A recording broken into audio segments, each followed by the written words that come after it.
Kalau sedang merasakan kesulitan dalam masalah, kalau masalah ingin cepat diringankan oleh Allah, maka bandingkan masalah itu dengan solusi yang pernah dirasakan sebelumnya. Bandingkan persoalan yang sulit itu dengan kesenangan yang sudah dirasakan sebelumnya. Suami istri sedang punya masalah, malam ini punya persoalan, sampai nggak bicara. Coba duduk dulu baik-baik. Ingat masa-masa senang ke belakang.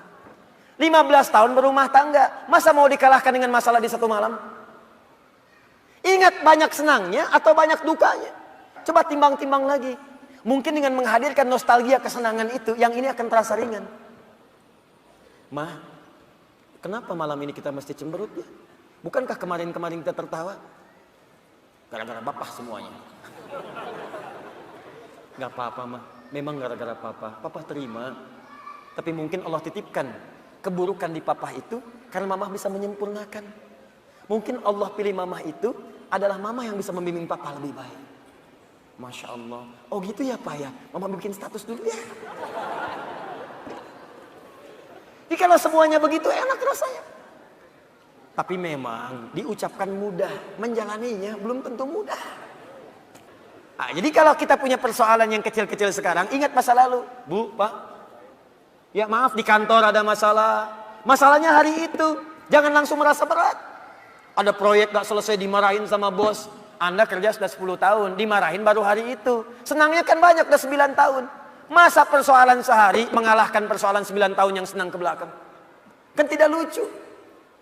Anda gagal satu ujian, 9 mata kuliah lulus semua. Masa harus meratapi diri pada yang satu itu? Selesaikan. Mungkin di situ Allah ingin berikan anugerah supaya Anda paham lebih dalam. Mungkin disitulah kepakaran Anda supaya belajar lebih dalam lagi. Diangkat kemudian karena pakar itu, di masalah itu. Jadi kalau Anda sedang merasakan kesulitan, ingat masa-masa lalu saat Allah memberikan banyak nikmat dalam kehidupan kita. Jelas sampai di sini? Wa wajadaka dhallan fahada. Ingat Muhammad, dulu engkau belum pernah punya pengetahuan seperti sekarang. Engkau belum dapat bimbingan dari wahyu seperti sekarang. Ini dhallan di sini jangan sembarangan menerjemahkan ya. Di Al-Qur'an itu ada kalimat serupa tapi maknanya bisa beda. Ghairil maghdubi alaihim waladdallin.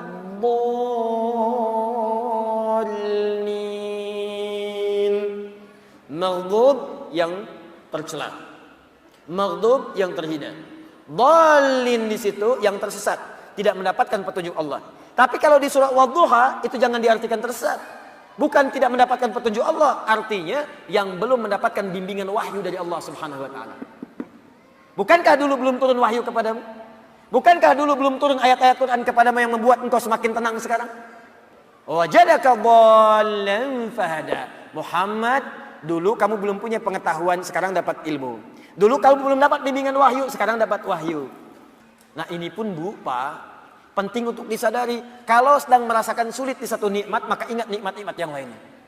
Misal, maaf ya, Ustadz saya diponis oleh dokter, jantung saya sakit Ustadz. Jantung kan sakit, tapi kan otak masih sehat, telinga masih sehat, lisan masih sehat, mata masih sehat. Salahnya manusia kadang-kadang mengaitkan penyakit dengan kematian. Teori wafat itu nggak butuh penyakit.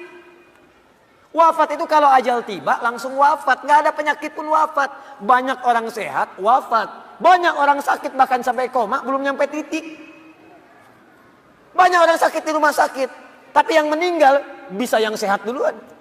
Karena kaidah untuk wafat itu bukan penyakit, ajal. Ajal tiba, la yastakhiruna sa'ata wa la yastaqdimun. Quran surah 7 ayat 34. Ini kesalahan manusia itu kadang begitu. Divonis cancer, stadium 4. Waktunya tinggal sebulan lagi, nggak akan nyampe kalau belum nyampe. Nggak akan wafat kalau belum wafat.